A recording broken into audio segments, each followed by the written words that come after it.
பிரித்தெழுதுக சேர்த்தெழுதுக பகுதி 11. பகுதி 11 நம்ம புணர்ச்சி விதிகளில் பண்பு பெயர் புணர்ச்சி விதிகளை பற்றி பார்க்க போகிறோம்.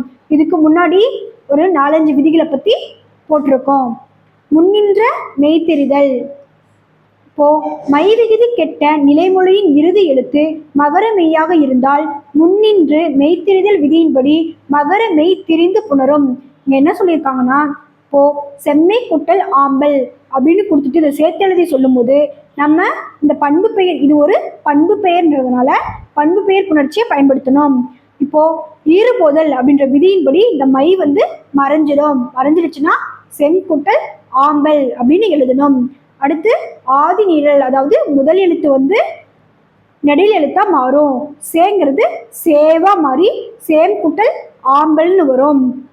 இங்க இந்த விதி, அதாவது முன்னின்ற மெய்த்திரிதல் அப்படின்ற விதியின்படி இந்த இம் அப்படின்ற மகரமை இத்து அப்படிங்கிற தகரமா மாறும். அப்படி மாறும்போது சேர்த்து கூட்டல் ஆம்பல். உடல் மேல் உயிர் ஒன்றுவது இயல்பே அப்படின்ற விதியின்படி சேதாம்பல் அப்படின்னு நமக்கு விடை கிடைக்கும். அடுத்து தன்னொற்று இரட்டல். மை விகுதி கெட்ட நிலைமொழி சொல்லின் ஒற்று இரட்டித்து புணரும். இங்க என்ன சொல்லியிருக்காங்கன்னா, நெடுமை கூட்டல் இலை. இங்க ஈறுபோதல் அப்படின்ற விதியின்படி மை கெட்டு நெடு கூட்டல் இலை அப்படின்னு வரும். இங்க மை கெட்டதுனால தன்னொற்று இரட்டல் அப்படிங்கிற விதியின்படி இங்க இட்டு டூவோட மெய்யெழுத்தான இட்டு இரட்டிக்கும். அப்படி இரட்டிக்கும் போது நெட்டு கூட்டல் இலைன்னு வரும். இங்க வருமொழியில, அதாவது 2வது வார்த்தையில உயிரெழுத்து இருக்கிறதுனால இந்த டூ எப்படி பிரிப்போம்? இட்டு கூட்டல் ஊன்னு பிரிப்போமா?